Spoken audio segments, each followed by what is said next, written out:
गांव वालों ने परिवार को डायन बताते हुए इस घटना को अंजाम दिया। ये 21वीं सदी है, विज्ञान का युग है, लेकिन आज भी वही सामंतवादी सोच। क्या गलती थी उस परिवार की?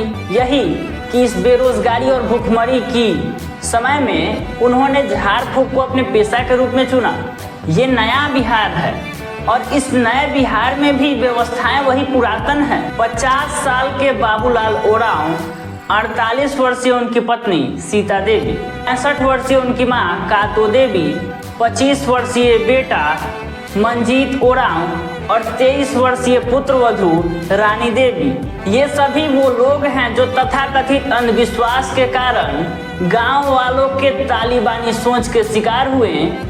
ऐसा कहा जा रहा है कि गांव के ही लगभग 200 लोगों ने मिलकर पहले डायन बताकर ओरांव परिवार के 5 सदस्यों को पीटा। पीटने के बाद जिंदा या मृत, इसकी पुष्टि अभी नहीं हुई है, जलाया। जलाने के बाद पास के ही पोखर में 100 को फेंक दिया। फिर ऐसा कहा जा रहा है कि उस पोखर से 100 को निकाल करके कहीं दूसरे जगह ठिकाने लगा दिया गया। इन सभी बातों की पुष्टि परिवार के ही एक छोटे सदस्य 16 वर्षीय एक युवक ने किया है।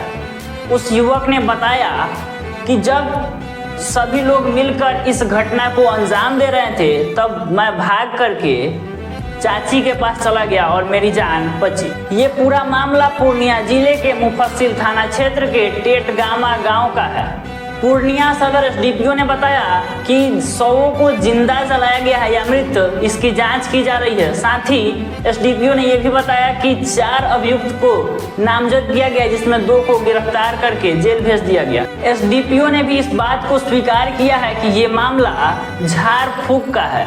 झाड़ फूक के कारण ओरांव जाति के लोगों के बीच विवाद सामने आया है। सदर एसडीपीओ ने बताया कि रामदेव ओरांव के एक पुत्र की मृत्यु 2-3 दिन पहले हो गई थी और एक दूसरे पुत्र की तबीयत बिगड़ गई थी, जिसके शक को लेकर गांव वालों ने परिवार को डायन बताते हुए इस घटना को अंजाम दिया है। ये 21वीं सदी है, विज्ञान का युग है, लेकिन आज भी वही सामंतवादी सोच। क्या गलती थी उस परिवार की? यही कि इस बेरोजगारी और भूखमरी की समय में उन्होंने झाड़ फूक को अपने पेशा के रूप में चुना।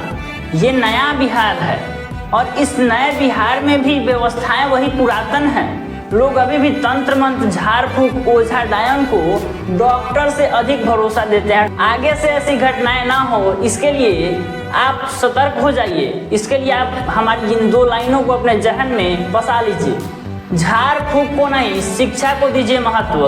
अंधविश्वास नहीं, वैज्ञानिक सोच को बनाइए अपना अस्त्र, क्योंकि डायन कोई नहीं होता है। डायन समाज की गंदी सोच होती है। धन्यवाद, नमस्कार। मैं आपका शुभम बिहारी शुभम।